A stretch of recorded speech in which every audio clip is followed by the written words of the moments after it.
As we said earlier, Governor Wallace is back in his Denver hospital room tonight. Reporter Chris Grimshaw is live in Denver at this time, and Chris has an update now on Governor Wallace's condition. Chris? Lynn, officials at suburban Denver's Craig Hospital say that Governor Wallace is in stable condition this evening and recuperating fairly well from the lengthy and major surgical operation. The governor's attending physician in Denver, Dr. Daniel Lammerts, told reporters in a news conference just an hour after the operation that Wallace told doctors he wasn't feeling any pain in his legs. That's being interpreted as very, very encouraging. Say that it's too early today to say that this has been a success. I would say that his report in the recovery room is an encouraging first sign that we've done something good for him. During the nearly 5 hours of surgery, doctors made as many as 80 electrical lesions in an approximately 6-inch section of his damaged spinal cord, destroying nerve fibers, which without explanation emit signals which his brain reads as severe pain in his paralyzed right hip and legs. During the operation, doctors also found a 3-centimeter cyst in his spinal column. I do not feel that this was related to his pain, but is more of what we would consider an incidental finding. The cyst couldn't be removed, but it was catheterized to vent fluid. The phantom pains have grown tremendously in recent months, even as he posed for pictures the night before surgery. Pain shared by his family members as well for 13 years. There was nothing we could do, and he started talking about this procedure weeks ago, and we were very hopeful that he would try it if it was safe, and they have some of the finest doctors in the world out here, of course. And so it's we couldn't have dreamed that it would have turned out this well this early. And Lynn, while the initial signs are good, the next several days will be extremely important to let the governor and the doctors here at Denver's Craig Hospital know if those severe pains are truly gone forever. Lynn?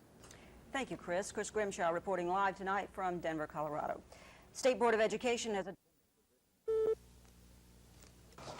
The governor's attending physician in Denver, Dr. Daniel Lammerts, told reporters in a news conference just an hour after the operation that Wallace told doctors he wasn't feeling any pain in his legs. That's being interpreted as very, very encouraging.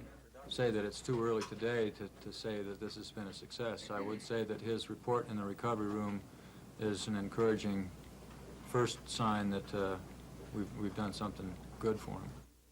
During the nearly 5 hours of surgery, doctors made as many as 80 electrical lesions in an approximately 6-inch section of his damaged spinal cord, destroying nerve fibers, which without explanation emit signals which his brain reads as severe pain in his paralyzed right hip and legs. During the operation, doctors also found a 3-centimeter cyst in his spinal column. I do not feel that this was related to his pain, but is more of what we would consider an incidental finding. The cyst couldn't be removed, but it was catheterized to vent fluid. The phantom pains have grown tremendously in recent months, even as he posed for pictures the night before surgery. Pain shared by his family members as well for 13 years. There was nothing we could do, and he started talking about this procedure weeks ago, and we were very hopeful that he would try it if it was safe, and they have some of the finest doctors in the world out here, of course. And so it's we couldn't have dreamed that it would have turned out this well this early.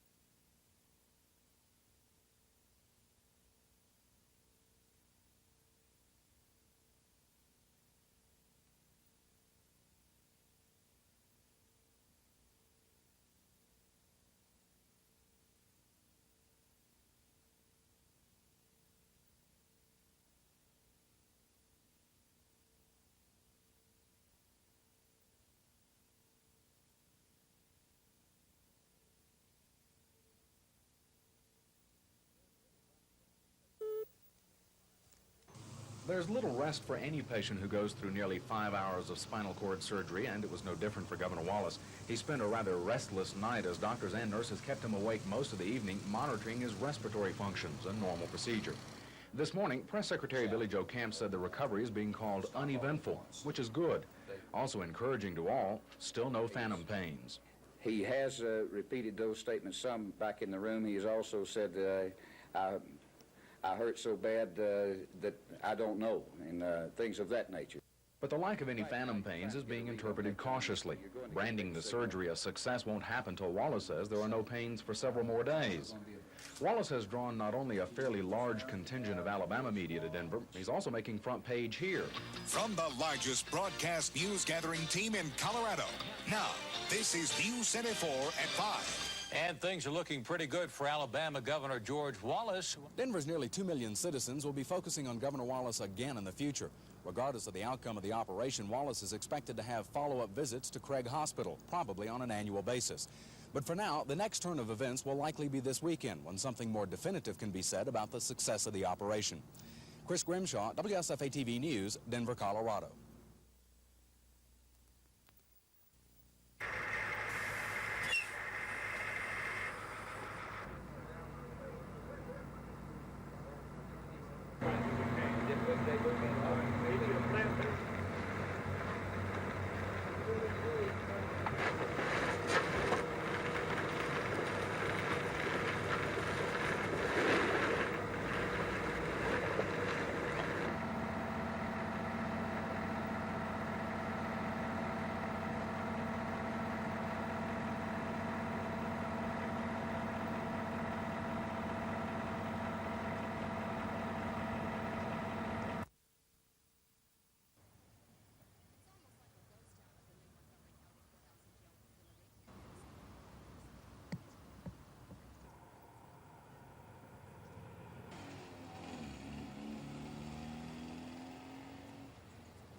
There's somewhere down the line that's we're either going to get a better price for it or people are going to stop producing it. Jimmy Gowan is a cattleman by blood. It's a lifestyle he supports with a paying job in town. He says he barely breaks even raising cattle, which at market price bring him 53 cents a pound, only a nickel more a pound than his father got in the 50s, while expenses have skyrocketed since then. I just don't believe there's any way that anybody could make a living with cattle. From farm to farm, the story is the same.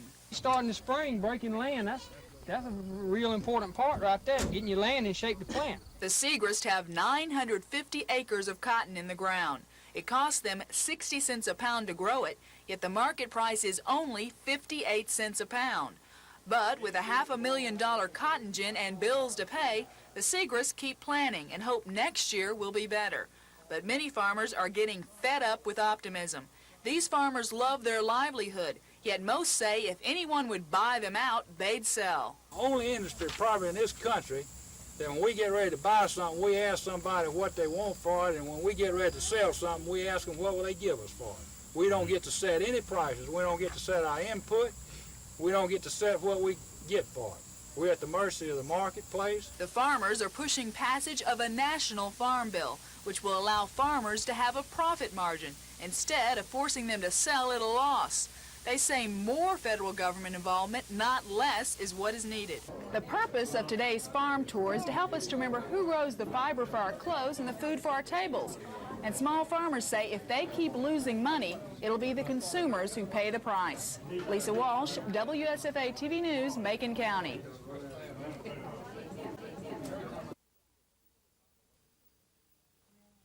This committee was created by the legislature this year to advise Alabama's congressional delegation on farm matters. Both lawmakers and agricultural experts agree these are tough times for farmers. What seemed to be hurting agriculture more than anything else was foreign imports that simply our farmers cannot compete with. There is no way to get out of debt. And, of course, as a result, we're seeing more bankruptcies and more foreclosures. A good example is a man from my area. He owns 120 acres of land. He owes Federal Land Bank $170,000. We definitely got to have higher prices for what we're producing, or we're going to all be out. Committee members believe they can help Alabama farmers by listening to them and spreading their message. We have as our overall plan, hopefully, to try to enlist the support of our sister states in a joint effort maybe to do some lobbying on behalf of the farmer in Washington, where we know that the bulk of your support and the bulk of your help is going to have to come from. Cal Calloway, WSFA TV News, Ozark. But the bankers have been slow. For two reasons.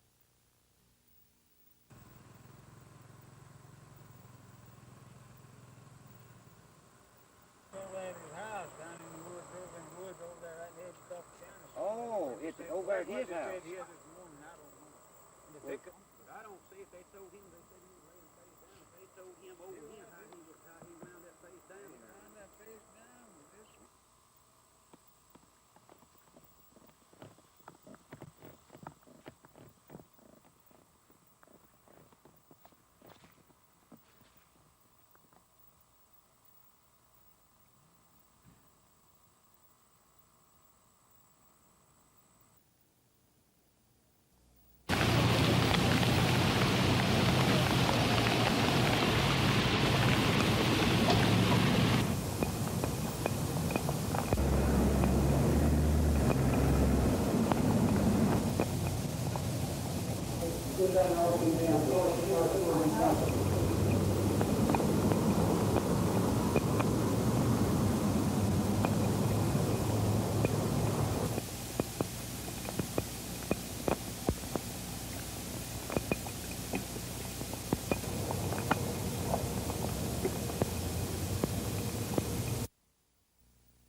July 1985. Authority, Air Force Regulations. Department of the Air Force, Special Order Number, Colonel James D. Thompson, effective 31 July. Colonel Gill comes to us from Europe.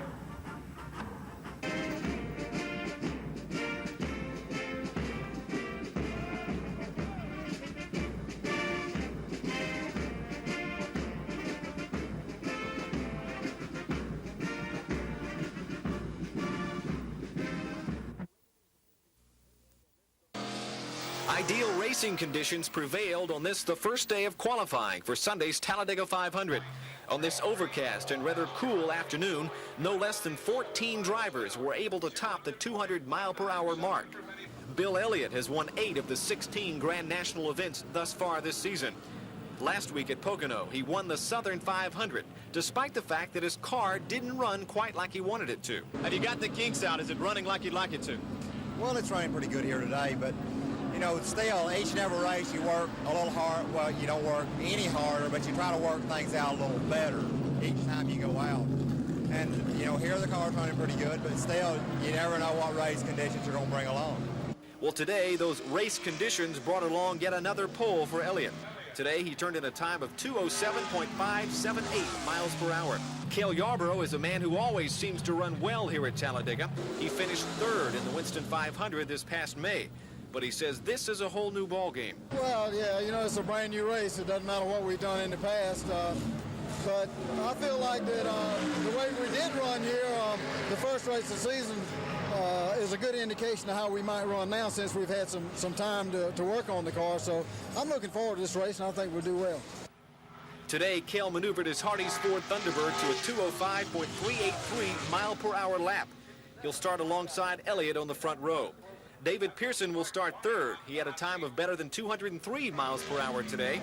Kart driver A.J. Foyt had an impressive time of better than 202 miles per hour. He'll start 4th. Some other notable names, 2-time defending champion Dale Earnhardt has been running well in practice all week. Today, he turned in a lap of 200.180 miles per hour. But he's very much aware of Bill Elliott's presence. You know, he's running good here. He'll be the one to beat qualifying and the race. So, you know, I feel like if we can get where we can draft with him and run with him in the draft, we'll be able to, you know, maybe beat him in the race. A few surprises. 2-time Talladega champion Darrell Waltrip and 1-time winner Richard Petty failed to make the top 20 today. Even more trouble for past winner Bobby Allison. He experienced car trouble and didn't even make it out of the garage. All three will attempt to qualify tomorrow. Reporting from Talladega, Mark Thornhill, WSFA TV Sports.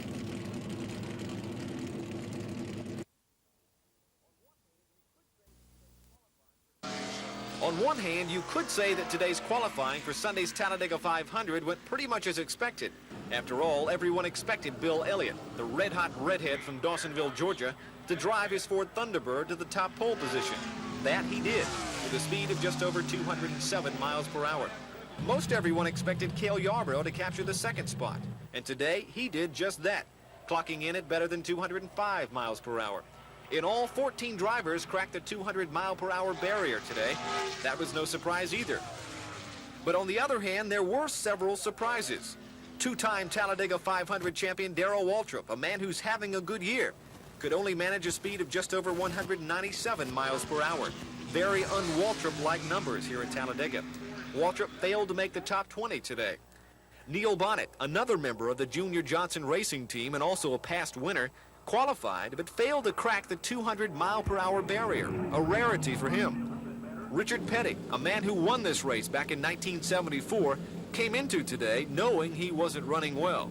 What about winning it this time around? What are your chances? Well, I'm going to have to be around at the end, naturally, but we're not really running that good. But like I said before, and like you said, that there's been a lot of people that won the race here that didn't really run that good. So I guess it gives everybody a feeling that if they can make the race, they got a chance to win this particular one. Petty failed to make the top 20 today as well, on a speed of just over 196 miles per hour. And Bobby Allison, who won this race back in 1971, had some trouble today as well. You know, we weren't ready to go racing. We had to do a lot of improvising, and we're paying the price right now because we're not going very fast. Allison didn't make it out of the garage today, car trouble. He, along with Petty and Waltrip, will have to attempt to qualify tomorrow. This race is dubbed the unpredictable Talladega 500. And at the moment, at least a handful of top NASCAR drivers know why.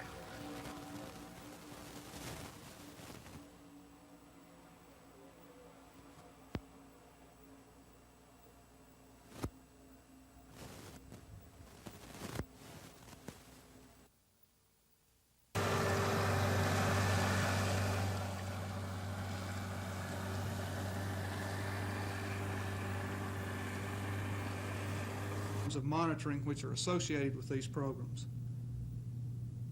The draft. There were also some funds allocated for some special studies of lakes in the state, reservoirs in the state, and then some money set aside for some research efforts at universities.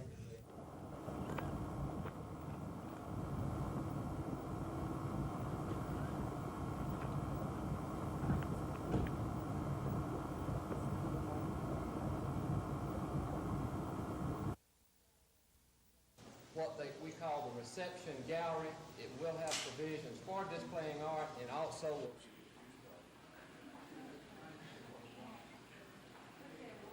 I'm sure this is doing more harm than good.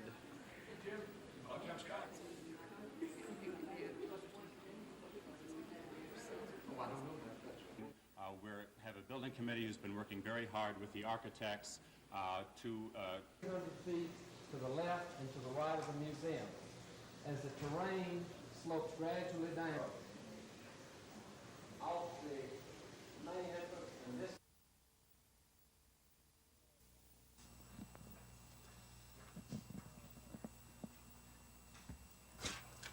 I imagine there are two courses here in Alabama. You have the, do you also in driver education courses, or is it? As you know, drinking and driving is one of the leading causes, if not the leading cause, of tragedy on our highways. And it's just going to be used to try to prevent that, to show a person that he does assume a lot of responsibility when he gets behind the wheel of an automobile when he's been drinking. Keep drunks off the road, and we'd like to help you. And with that, we'd like to present you with this help. We certainly appreciate it, and we appreciate your interest in the program. And so, the driver's license division, Major Harold Hammonds, who could not be with us. I was concerned. I was of the office upon which I am about to enter.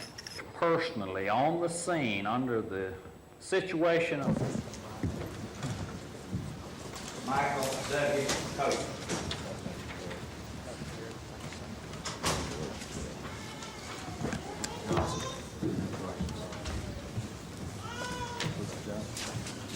William G. Jones.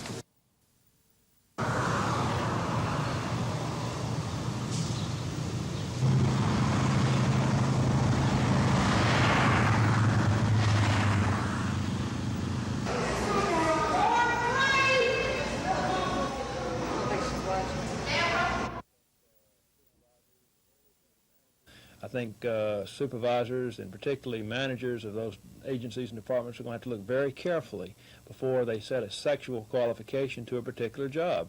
For instance, it might affect the state troopers, or it might affect other departments that have been traditionally male bastions.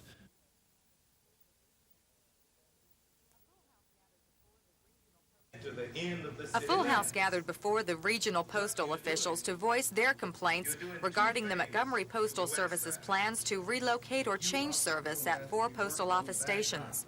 Local officials plan to move, combine, or change services at the Caroline, Cloverland, Westside, and Boylston postal branches.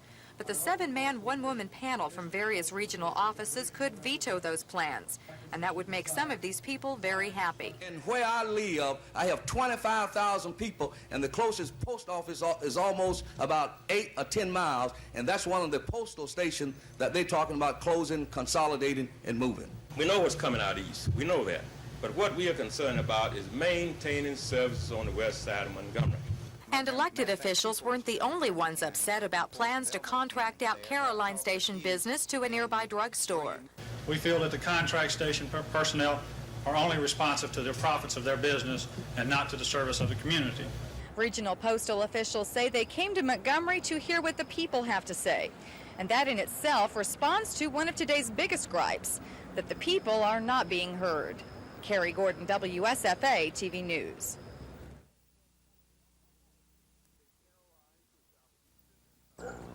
They terrorized the southeastern and southwestern United States for 3 weeks. Police say the robberies began May 1st in Mobile, and they say while using Interstates 10, 65, and 75, the men robbed 19 businesses in 6 states ranging west to Houston, Texas, east to Tallahassee, and north to Birmingham. Prosecutor Terry Travis says they used the same method to commit each robbery. They would rob the desk clerk of the hotel money, take the desk clerk from the hotel, oftentimes tying them up in the woods near the interstate sections, and if the desk clerk was a female, oftentimes sexually assault the female desk clerk. When all criminal charges against the 2 men are disposed of in Montgomery County, they still face 18 additional criminal counts in 5 southern states. This is Norman Lumpkin, WSFA TV News at the Montgomery County Courthouse.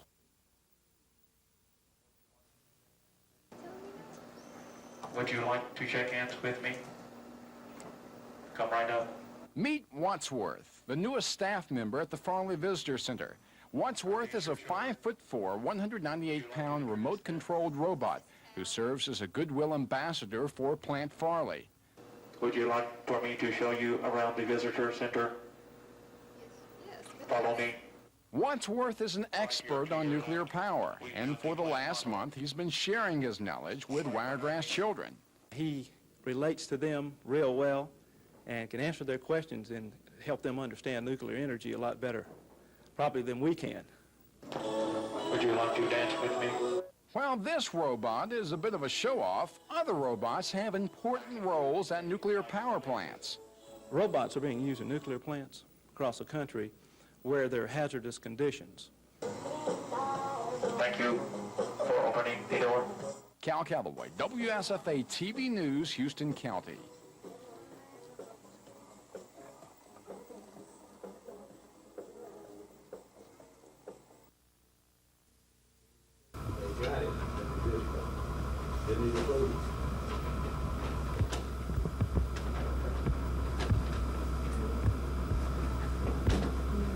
$7,057 each.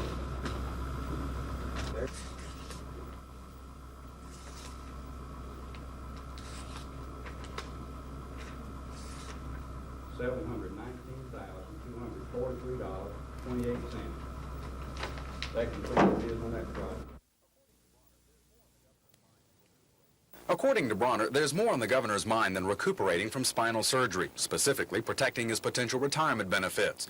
Bronner says the first domino was knocked down by Houston County Sheriff Lamar Haddon. In arguing a separate case of his to the retirement board, the trustees went on record supporting the position that the state constitution doesn't allow elected officials to take part in the retirement plan.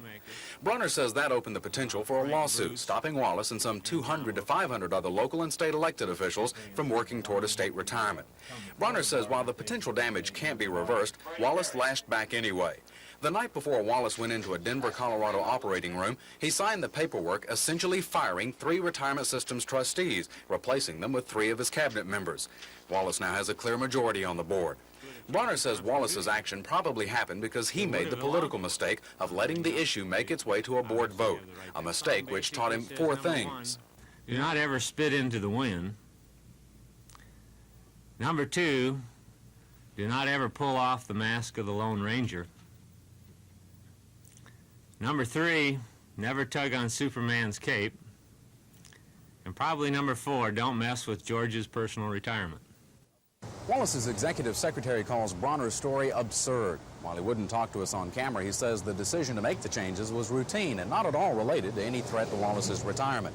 But Bronner's concerns go further. He says now that Wallace has full control of the board, there's every chance that at its Wednesday meeting, it could ask for Bronner's resignation. Chris Grimshaw, WSFA TV News. Just a few short years ago, the thought of a NASCAR driver going over 200 miles an hour was an almost unthinkable thought. It was a nice round number that was out there somewhere, something like the moon in the sky. You could see it, but you couldn't reach it. But give man a challenge, and somehow, some way, he manages to reach it. Such has been the case with that 200-mile-an-hour speed. For example, this past May, no less than 17 of the top 20 qualifiers for the Winston 500 cracked 200. Yesterday afternoon, 14 men topped 200 in qualifying for Sunday's Talladega 500. And not just the big names like the Elliots and the Yarboroughs, but lesser-known names like Bobby Hillin Jr. and Buddy Arrington. It seems everyone's getting into the act. All this prompts the question, is that 200-mile-an-hour figure perhaps losing some of its magic? Well, not to me, it's not, because I'm not running 200. Yeah. But I think it's like everything else. It was a plateau. Once you get to that plateau, then the plateau is not so far out there, and you forget about being 200 mile an hour. Now they're looking for 210.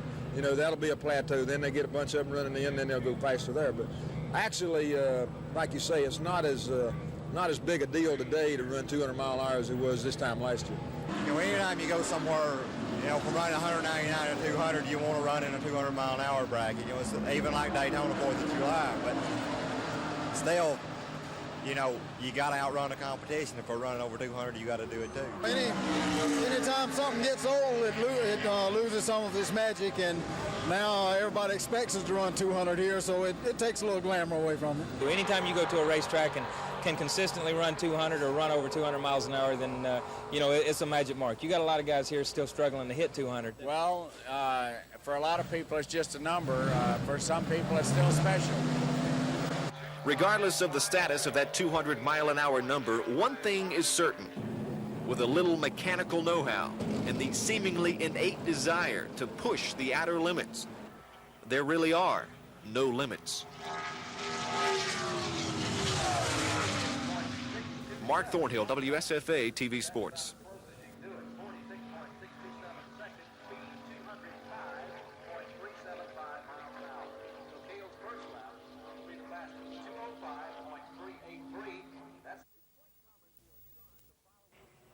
It's quite common for a son to follow in his father's footsteps into a given occupation, even if his father happens to drive a race car for a living. There are not one, but two examples of that fact at this year's Talladega 500. On one hand, there's NASCAR veteran Richard Petty and his son Kyle. On the other, the Allisons, veteran racer Bobby and his son Davey. For the Pettys, racing against one another in a Winston Cup race is nothing new. They've been doing it for several years. In fact, they've grown somewhat accustomed to it.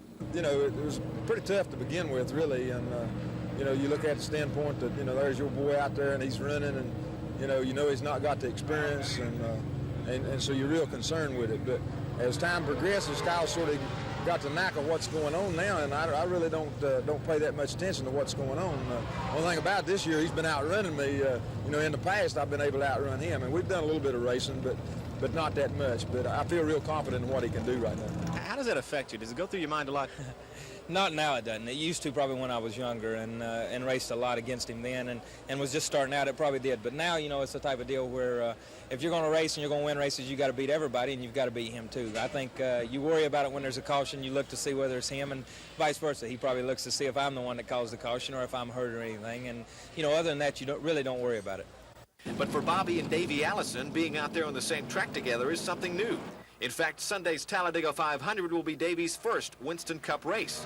And it's been something of a distraction for Father Bobby as he prepares for Sunday. Well, that just is a little bit more to keep pressure on for the week.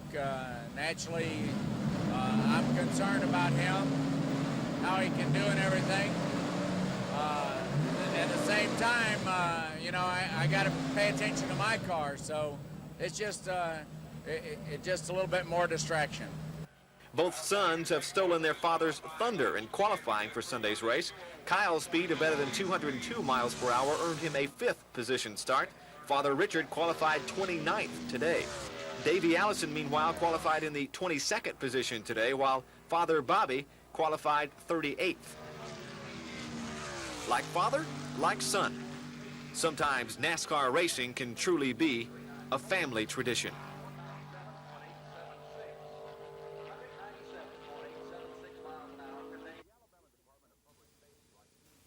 The Alabama Department of Public Safety, like any state agency, gets its funding from the state budget. But because of the many overtime hours required to adequately patrol the state's highways, that money has had to come from the federal government. 2 federal law enforcement grants totaling nearly $700,000, one for DUI patrols, the other for 55 miles per hour enforcement, are running out. Both of those grants will expire August 4th. What that means is that we have no money now for overtime. The department has been allocated no funding for overtime and has none to pay. More than $2 million is needed to pay trooper overtime just through September. Earnhardt says there's a correlation between the lack of proper funding and the decreasing number of trooper recruits. A once mighty force of 893 troopers has dwindled for one reason or another to 633. Well, we think it has definitely affected morale of state troopers that are working now because we are in a position of having to tell troopers they have to go off duty. They are not able to even voluntarily work overtime. So yes, it has affected the troopers that are on duty now. Yesterday, for the first time in more than 3 years, the department held graduation ceremonies for 34 recruits. After completing 22 weeks of schooling at the Criminal Justice Center in Selma, the new troopers received diplomas and the oath of office from the director, Colonel Byron Prescott. You're with one of the finest organizations. You don't have to take second place to anybody. But the people of this state deserve the best. They deserve courtesy, service, and protection. With a starting salary of just more than $16,000, money wasn't the only reason for joining the ranks of Alabama's finest. Yeah, of course, money is important to me because I have a family and all, but the main thing to me is to do a job that I enjoy doing and that I get satisfaction from, and we'll get by on whatever the state pays us.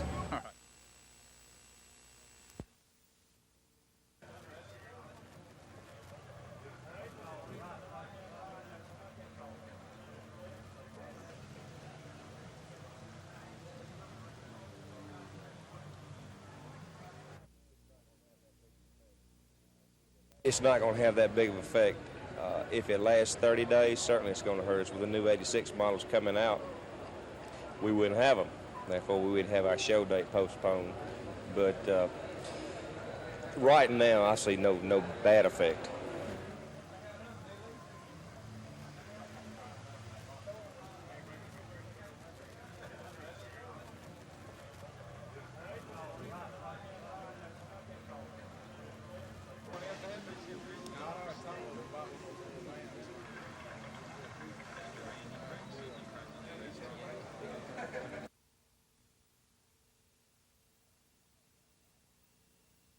Montgomery's Hot FM, Y102, 149. We're going to see you tonight out at the Eastmont Twin for the Midnight Movie Pajama Party. Here's the new one from Pat Benatar. This is Invincible. We're looking for your help in wishing Governor George Wallace a speedy recovery. Now, here's what we want you to do. Is bring or send your Get Well cards to Y102 3435 Norman Bridge Road, Montgomery 36196. We're going to put them all in a bag and ship them out to Colorado to wish the governor well and show him that we really do care. Get your cards and letters in by Monday, please. Back from the July. They bought large quantities of new.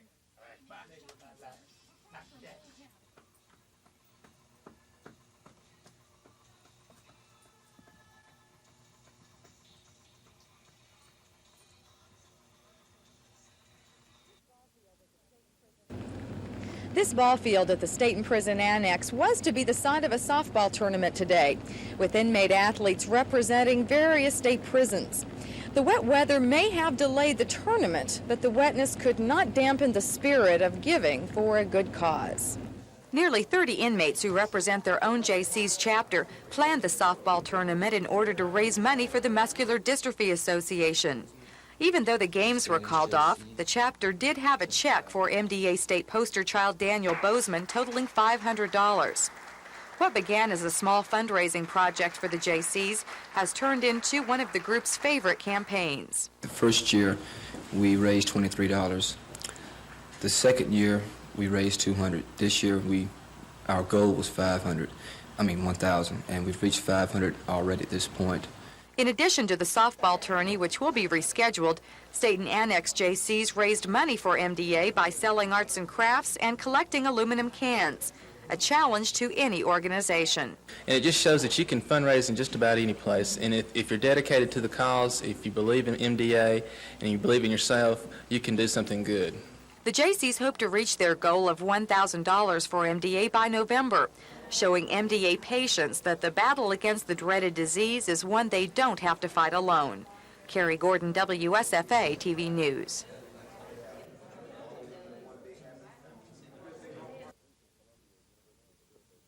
A recent Columbia University survey conducted in conjunction with the American Legion shows Vietnam veterans who saw heavy combat are now reporting higher divorce rates, lower income, and they say they are less happy than former servicemen who experienced little or no fighting. From your perspective, is the government doing enough to help these Vietnam vets to adjust? And if not, what kind of support would you recommend? I believe there are deficiencies in the manner in which we distinguish between veterans who are heavily affected by combat, wounds and so on, and those who may have been victims of auto accidents 40 years after giving 6 months service. I don't know how to delineate that precisely, but many of the Vietnam veterans injured in war had that experience and that observation. And however, bigger surveys than the one you have referred to have indicated that Vietnam veterans are much more favorably recovered from the experience, much more patriotic and upbeat than is generally thought. So I would have to see your Columbia University poll and the scope of it and ask you to take a look at some really comprehensive national polls that took a long period of time that render the opposite impression about Vietnam veterans.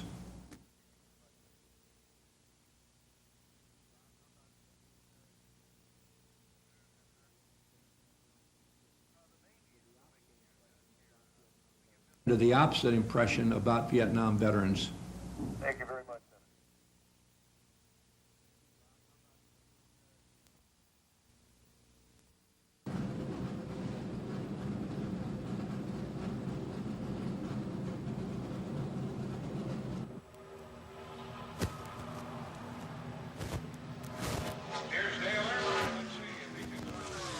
You know, I feel like our chances are just as good this race as they were last year and the year before.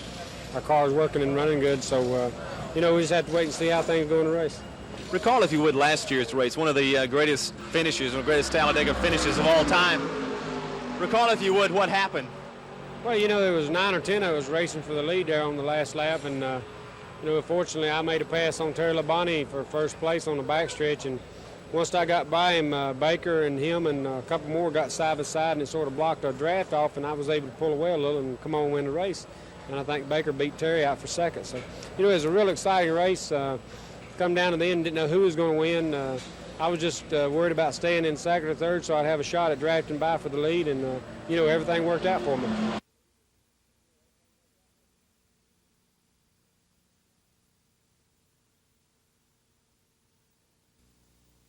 Completely open to start with. That's the starting position. Switch the high RPM and low RPM air intake positions and force all of the air. The manufacturers have been manipulated by several interests. The world banking industry, who of course supplies them the funds to tool up for the new models. The world banking industry gets their funds, their revenue, or their capital from the oil-producing nations, who tend to lose a lot of business if we all got high mileage on our vehicles. So as I believe the world banking industry that's actually preventing General Motors and Chrysler and Ford from putting these on, high mileage carburetors on the vehicles that they produce each year. Only half the distance through the box, which makes a leaner mixture. Also, we can run the divider extenders up, letting the air, the use of the tachometer, and fine adjustments. You need to increase the size of the nave box, then proportionately increase for a increase in RPM, and then a peak which will drop off if you lean it down beyond that point.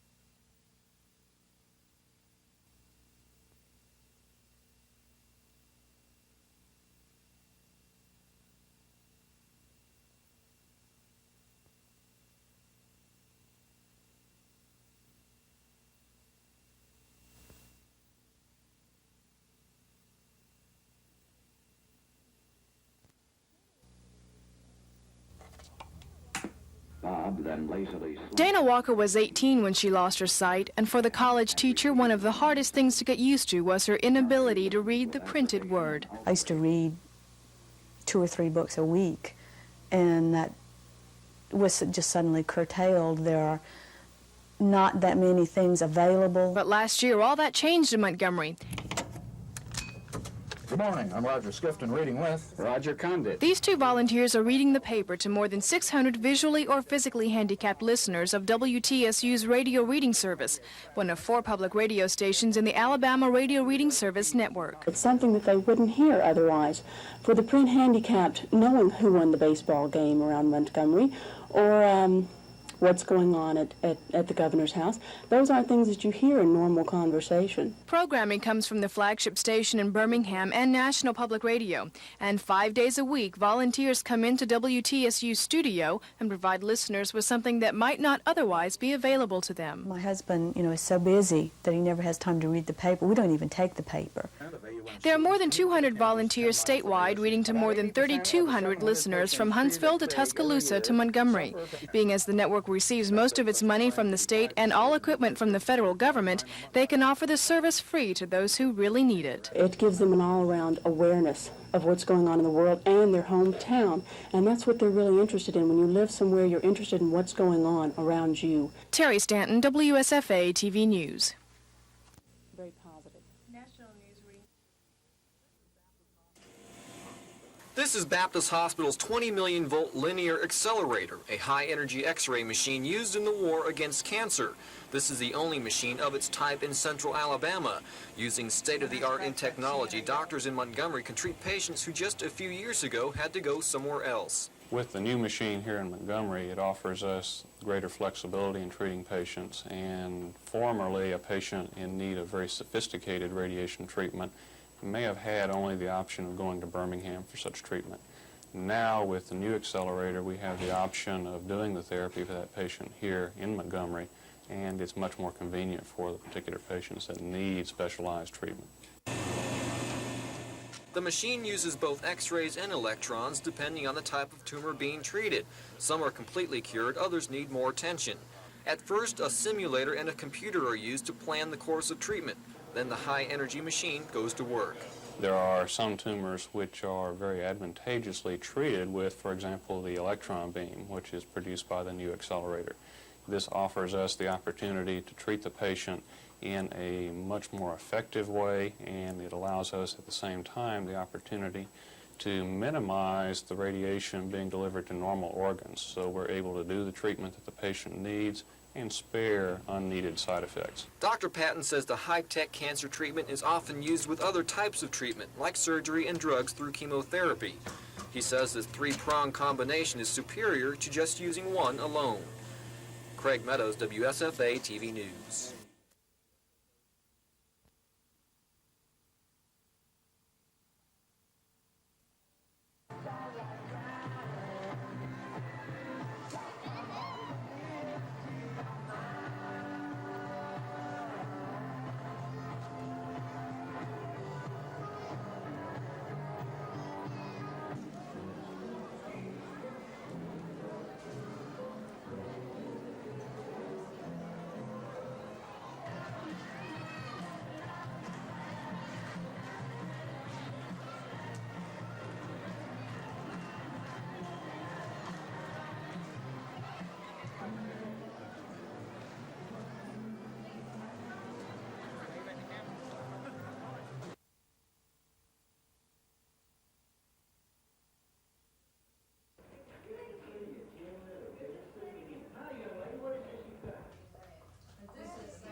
Some of the chaplains and some of the volunteers in the hospitals had a real concern for people who didn't have a place to stay. We have a lot of people sleeping on waiting room sofas and doing without meals, and it's pretty hard sometimes when you've got long-term stay. As medical costs escalate, as well as motel and restaurant costs, it's very hard to take care of all this when you're under a lot of stress, and we find that there is a great need for it.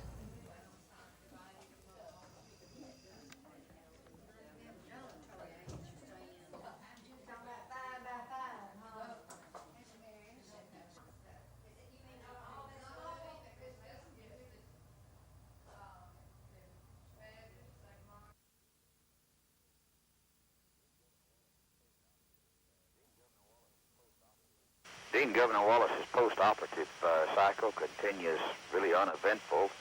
He still has a little soreness from the operation, and we're in the days when that should be. He's getting ample rest and eating well, and everything seems to be on track. I think the important point at this time is that he has not complained of the leg pain or spinal pain which he came here to get relief from. And now we hope that means something very positive and very lasting. But the doctors have good smiles on their faces, and so do those of us here with the governor in that regard. But I think we should let a few more days go by. I'm hopeful that it will not take a week or 10 days, but at least a few more days before we have any sort of assessment from the medical experts in that regard. Has the governor, has he felt well enough to maybe even get out of his bed and move around the hospital at all?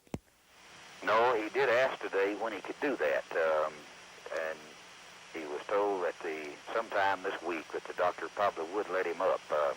He's been able to incline up in his bed a little more each day. He seems anxious to be able to get up, but because of the surgical incision, I don't think that they want him to do that for a couple of more days yet.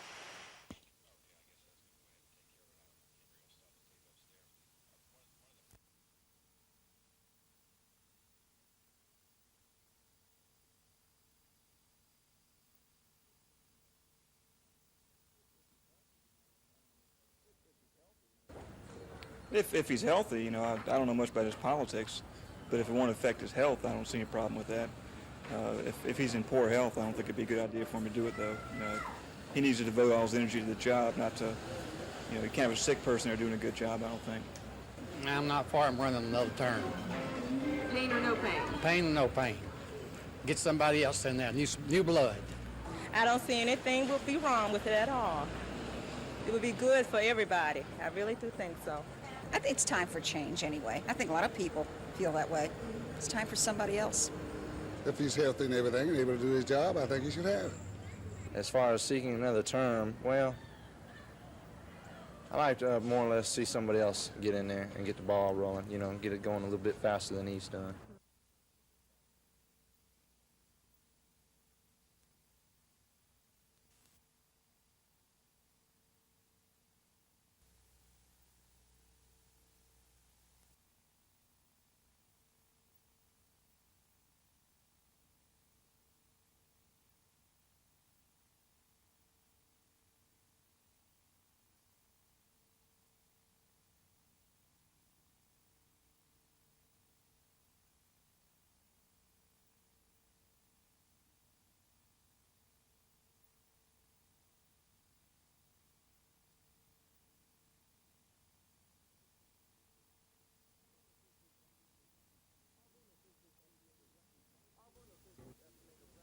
Auburn officials estimate a record 19,000 students will attend the university this fall. More students means more services, including a larger library. We have proposed for the governor's consideration that if he would include in his bond issue $5 million for the Auburn University Library, that we would try to raise a matching $5 million from our alumni and friends, and that we would then be in a position to pledge sufficient student fees to permit us to double the size of the library. Dr. Martin says he hopes the bond issue will come out of an anticipated legislative special session, and he says the library expansion would not necessarily mean an increase in student fees. What we now are working towards is a master indenture for athletics, and then a master indenture for the academic side of the institution, and this would not necessarily affect the student fees at all. And it was announced at today's Board of Trustees meeting that new bids for the expansion of the Jordan-Hare Stadium will be opened November 19th. All previous bids were rejected because they exceeded the school's $15 million budget. Dr. Martin says the completion date for the stadium expansion has now been extended 7 months to August 1st, 1987. From Auburn University, Craig Meadows, WSFA TV News.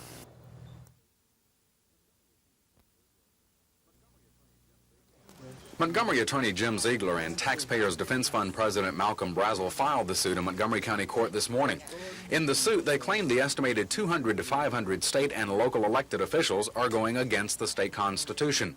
The issue surfaced during the past couple of weeks as Retirement Systems Secretary Treasurer David Bronner talked about a recent case which put the issue in public view, even though it's been going on for years. Bronner even contends the publicity on the matter led Governor Wallace, who is one of the elected officials taking part in the system, to fire 3 Retirement Systems board members and replace them with 3 of his cabinet members. Political officials were never intended to be part of the state employees' retirement system. In the lawsuit we filed this morning, we're simply asking that the state constitution be enforced and that politicians be barred from getting their hands into the state employment system designed for civil servants. Ziegler contends those elected officials have been using a state law to take part, even though many agree the law may be unconstitutional. But Ziegler's lawsuit will be the first test in court of what has been argued for weeks in public. Chris Grimshaw, WSFA TV News.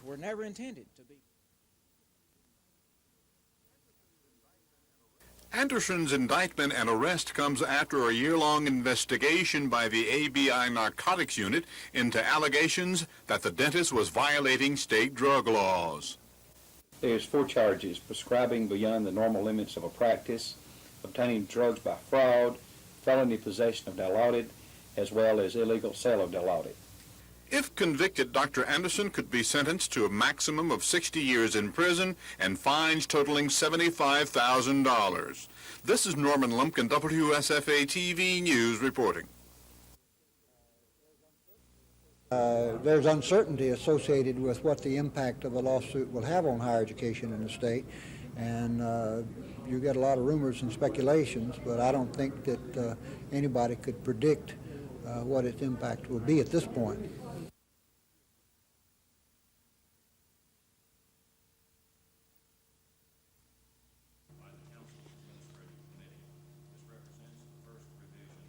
May I have a motion, a main motion which is to approve all 9 amendments. All in Blind Incorporated, Kathy Gasson. Well, where Jerry's concerned, United Way has been everything through the Children's Center, where he attends school and they give him the therapy and the individual attention that he needs all day when my wife and I are trying to provide for them.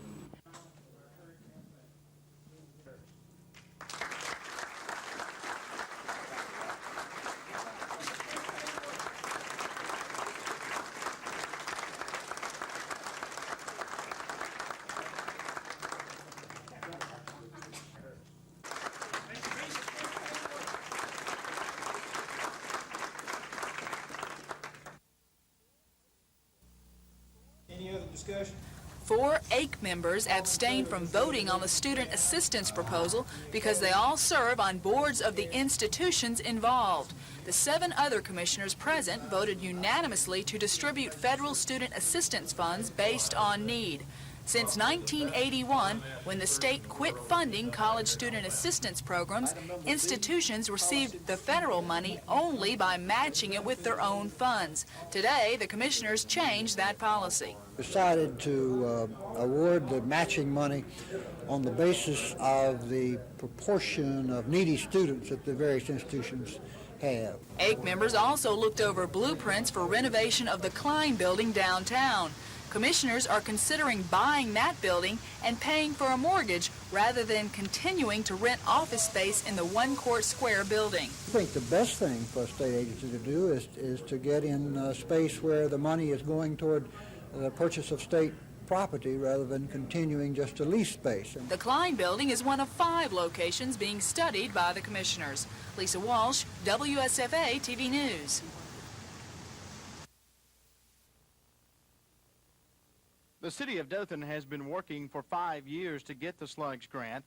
Earlier this month, city officials compromised with the State Environmental Management Commission to reduce plant costs from $5.2 million to $4.6 million. And even though it means cutbacks, Dothan city engineer hopes to have additional equipment added to the plant.